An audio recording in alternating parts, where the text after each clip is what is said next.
आइए बच्चों, आज हम समास का सेकंड पार्ट लेकर हाजिर हुए हैं। हमने कहा था कि समास का अगला पार्ट हम आपको देंगे, आप अच्छे से समझ पाएंगे कि समास क्या है और कितने प्रकार के हैं, ये भी बता दिया था। आज हम उसी प्रकार के बारे में बताएंगे कि प्रकार 6 प्रकार के हैं या 6 भेद होते हैं।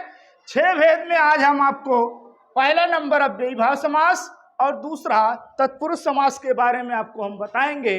बाकी समास की परिभाषा पहले ही बता दिया था कि समास होता क्या है और उसको अलग करने की क्रिया को हम क्या कहते हैं और ये कितने प्रकार का होता है।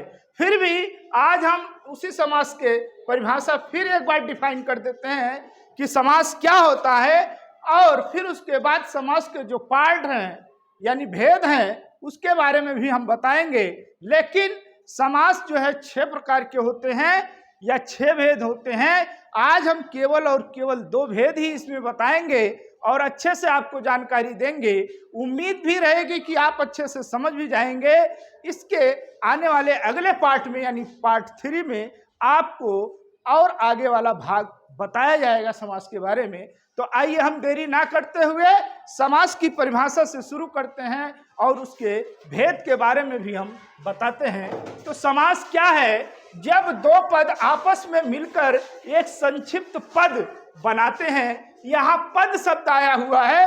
पद से तात्पर्य वो शब्द होता है जो वाक्य बनने की योग्यता रखता है, उसको हम पद कहते हैं। यानी कि शब्द तो सभी होते हैं लेकिन वाक्य बनने की योग्यता नहीं रखते, इसलिए वो शब्द ही हैं। लेकिन जो शब्द वाक्य बनने की योग्यता रखता है उसे हम पद कहते हैं। अर्थात हम कह सकते हैं कि पद जो होते हैं वो शब्द ही होते हैं लेकिन सभी शब्द पद नहीं हो सकते।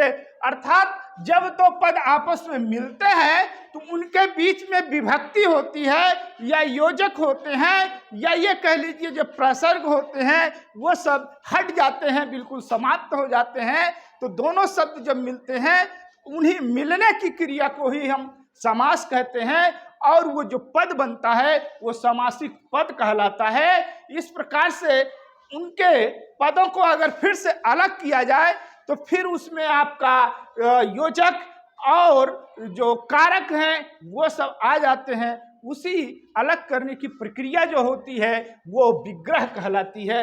इस प्रकार से आपने देखा अलग करने की क्रिया विग्रह और जो 6 भेद होते हैं समास के उनके बारे में आपको मैंने कल डिटेल्स बता दिया था और आज हम उसी 2 भेद के डिटेल्स को बताएंगे कि उसमें 2 भेद कौन कौन से हैं। तो आइए नंबर 1 अव्ययीभाव समास लेते हैं। तो अव्ययीभाव समास क्या है कि यहाँ एक शब्द है अव्यय।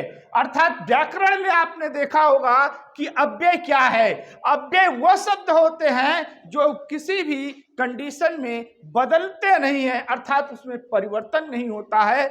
जिस प्रकार से संज्ञा सर्वनाम या विशेषण बदलते रहते हैं शब्द, लेकिन अव्यय एक ऐसा शब्द होता है जो किसी भी दशा में बदलता नहीं है। जैसे अगर हम कंजक्शन की बात करें, जैसे और शब्द आता है, और जो है ये भी एक अव्यय है। ये किसी भी दशा में, चाहे वो लड़का हो या लड़की हो या दिन हो या रात हो, किसी भी दशा में और शब्द हमेशा और ही रहता है, वो कभी भी बदलता नहीं है। वो क्या है? अव्यय शब्द है। इस प्रकार से अगर हम बात करें तो यहाँ लिखा हुआ है कि अव्ययीभाव समास, इस पद में पहला पद प्रधान होता है तथा अन्य पद अव्यय होते हैं। अर्थात ये कह सकते हैं कि पहला पद प्रधान होता है वो अव्यय भी होता है और समस्त पद अव्यय की तरह काम करते हैं। अर्थात वो हर कंडीशन में, चाहे वो स्त्री हो या पुरुष हो, हर कंडीशन में वो समान रहते हैं, उसमें कोई परिवर्तन नहीं दिखाई देता। अर्थात अव्यय से यही तात्पर्य है कि उसमें कोई भी चेंजिंग नहीं आती। आइए हम उदाहरण के द्वारा समझें कि अव्यय क्या है। जैसे यहाँ लिखा हुआ है प्रतिदिन, अर्थात प्रतिदिन एक अव्ययी है, अव्यय शब्द है। अव्यय शब्द कैसे है कि जैसे कहा जाए कि लड़का प्रतिदिन स्कूल जाता है और कहा जाए लड़की प्रतिदिन स्कूल जाती है। यहाँ हर शब्द में कुछ न कुछ परिवर्तन आया, लड़का से लड़की हुआ, स्कूल जाते हैं, जाती है, वहां बदल गया। लेकिन जो हमारा प्रतिदिन शब्द यूज हुआ, अर्थात जो प्रतिदिन शब्द का प्रयोग हमने किया, वो चाहे लड़का रहा चाहे लड़की रहा, हर कंडीशन में प्रतिदिन का ही इस्तेमाल किया जाएगा। ऐसा नहीं है कि वहां प्रतिदिन ही लिख दिया जाए, ऐसा कदापि नहीं है। इसलिए इसमें कोई चेंजिंग नहीं हो रही है, इसलिए ये अव्यय है। और इसमें जो समास है वो अव्ययी भाव समास का रूप है। इसी प्रकार से आजन्म भी अव्यय की भांति काम करता है। प्रतिदिन का मतलब हुआ दिन दिन, अर्थात डेली, रोज।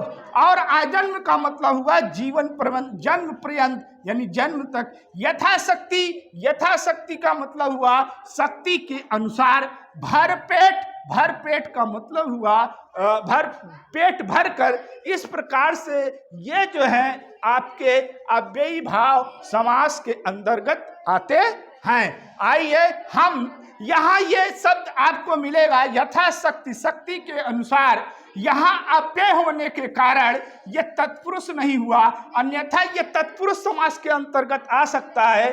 क्यों? क्योंकि इसके बीच में कारक चिन्ह है। कारक चिन्ह होने की वजह से ये तत्पुरुष बन जाता, लेकिन तत्पुरुष न कहला करके ये अव्यय है। अव्यय इसीलिए है क्योंकि ये शब्द ही अव्यय है, इसलिए ये अव्ययी भाव समास कहलाते हैं। आइए हम तत्पुरुष समास देखें। तत्पुरुष समास, इस पद में दूसरा पद प्रधान होता है तथा विभक्ति कारक का लोप होता है। आप जानते होंगे कि कारक जो होते हैं हमारे वो 8 प्रकार के होते हैं, और तत्पुरुष समास भी उसी कारक के अनुसार काम करता है। अर्थात हम कह सकते हैं कर्म और अधिकरण और संबंध, ये जितने भी कारक हैं इसी तत्पुरुष के अंतर्गत आते हैं। जो भी शब्द लिखा गया है, अगर उसके अंदर कर्म कारक या करण कारक या संप्रदान कारक या संबंध कारक, इन सब का यूज हुआ है, तो समझ लेना चाहिए कि वो तत्पुरुष समास है। इसका दूसरा पद प्रधान होता है। तो आइए देखें, यश प्राप्त, यश को प्राप्त। यहाँ को शब्द जो है वो हमारा कारक है जो छिपा हुआ है। अर्थात ये कह सकते हैं कि यश प्राप्त शब्द जो है वो हमारा तत्पुरुष के अंतर्गत आएगा। रोग मुक्त, रोग से मुक्त, अर्थात यहाँ से छिपा हुआ है। से जो है ये कारक है, और जो कारक है वो तत्पुरुष समास के अंतर्गत आता है, इसलिए रोग से मुक्त तत्पुरुष समास हुआ। इसी प्रकार से विद्यालय शब्द लेते हैं तो ये कहा जा सकता है कि विद्यालय के लिए घर। विद्यालय का अर्थ ही होता है विद्यालय के लिए घर, अर्थात इसमें जो के लिए शब्द आया हुआ है वो कारक है, वो यहाँ पर छिप गया है। छिप जाने की वजह से हमारा ये तत्पुरुष समास हुआ। आइए सेवा मुक्त देखें। तो सेवा मुक्त से मतलब है सेवा से मुक्ति, अर्थात यहाँ भी सेवा से मुक्ति से मतलब है कि से इसमें जो है कारक है वो भी छिपा हुआ है।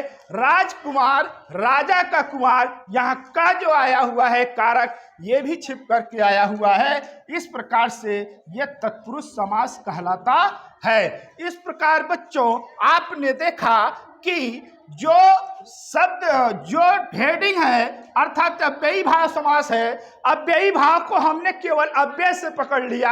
अर्थात समझने की केवल यही ट्रिक है कि अव्ययी भाव है तो उसमें अव्यय शब्द जरूर लगे रहेंगे, और तत्पुरुष समास है तो उसमें कारक का प्रयोग रहेगा, अर्थात उसके अंदर कारक छिपे होंगे।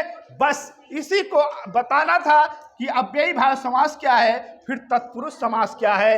अगर इन्हीं पदों को हम अलग करें तो अलग करने की जो क्रिया होती है वो विग्रह कहलाती है। जिस प्रकार से प्रतिदिन है, प्रतिदिन को अगर विग्रह किया जाए तो दिन दिन हो जाएगा, आजन्म को अगर विग्रह किया जाए तो जन्म पर्यंत हो जाएगा, यथाशक्ति को अगर अलग किया जाए तो शक्ति के अनुसार हो जाएगा, भर पेट को विग्रह किया जाए तो पेट भर कर होगा। इस प्रकार से हम तत्पुरुष समास के अंतर्गत अगर विग्रह करें, यश प्राप्त तो यश को प्राप्त, रोग मुक्त रोग से मुक्त, विद्यालय विद्यालय के लिए घर, सेवा मुक्त सेवा से मुक्त, राजकुमार राजा का कुमार, आदि शब्द का विग्रह भी हमने आपको बता दिया। इस प्रकार बच्चों, हिंदी की अच्छी जानकारी प्राप्त करने के लिए अर्थात समास का अगला पार्ट आपको जानने के लिए आपको हमारे चैनल को सब्सक्राइब, लाइक और शेयर जरूर कीजिएगा। धन्यवाद।